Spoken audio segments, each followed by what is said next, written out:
আজ জীবনে প্রথমবারের মতো একটি সত্য কথা বলতে এসেছি। আমি ভুল করেছি ব্যারিস্টার শারাফাত চৌধুরীর প্রলোভনে পালিয়ে। আমি না মানুষ খুঁজে বেড়াতাম, নিউজ ভাইরাল হবে। এই ভাইরাল নিউজকে নিজের প্রচার হিসেবে কাজে লাগান শারাফাত চৌধুরী। কারণ তিনি ভাইরাল হতে চান, হাইপে থাকতে চান, নেক্সট ইলেকশনে তাকে যে নমিনেশন পেতেই হবে। এবং শারাফাত চৌধুরীর এই জঘন্য ক্ষমতার প্রলোভনের শিকারকে জানেন? একটি নিষ্পাপ বাচ্চা শিশু। মেয়েটার নাম কি জানেন? আশি। বিজ্ঞ আদালত, কিছুক্ষণ আগে একটা লাইভ ভিডিও ভাইরাল হয়েছে। এই ভিডিওতে দেখা যাচ্ছে ঢাকার একটি হাসপাতালে পাখি আইসিইউতে চিকিৎসাধীন। তার অবস্থা ভালো নয়, সে বারবার জনিকে দেখতে চাচ্ছে। তাই আমি বিজ্ঞ আদালতের কাছে অনুমতি চাইছি ভিডিওটি পেশ করার জন্য। আমার কোর্টে এই সমস্ত ভিডিও দেখানো চলবে না। আপনি আমার সিনিয়র, কিন্তু ভুলে যাবেন না কোর্টটা আমার।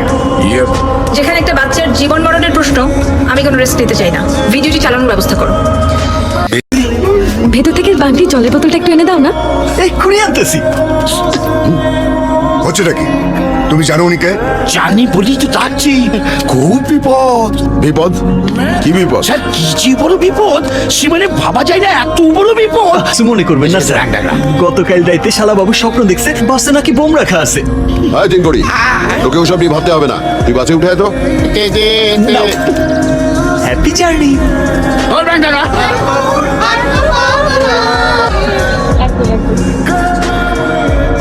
গুড মর্নিং স্যার, কমিশনার সাহেব আমাকে পাঠিয়েছেন। কি এর প্রবলেম? স্যার প্রবলেমটা করেছে আপনাদের তিনটে। অফিসার কি করেছো? স্যার বড় মার সারাদিনের প্রেশারের ওষুধ, সুগারের ওষুধ সব ভুইলা ঘরে রাখাইছিল শালাবাবু। ওর যদি একটা কাজও মাথায় নেন বড় মা আপনার ওষুধের ব্যাগ। সময় মতো ওষুধ না খাইতে পাইলে কোন দিন তুম করে উপরে চলে যাবো। সবাই ভালোভাবে ঘুরে আসেন। যাই শালাবাবু।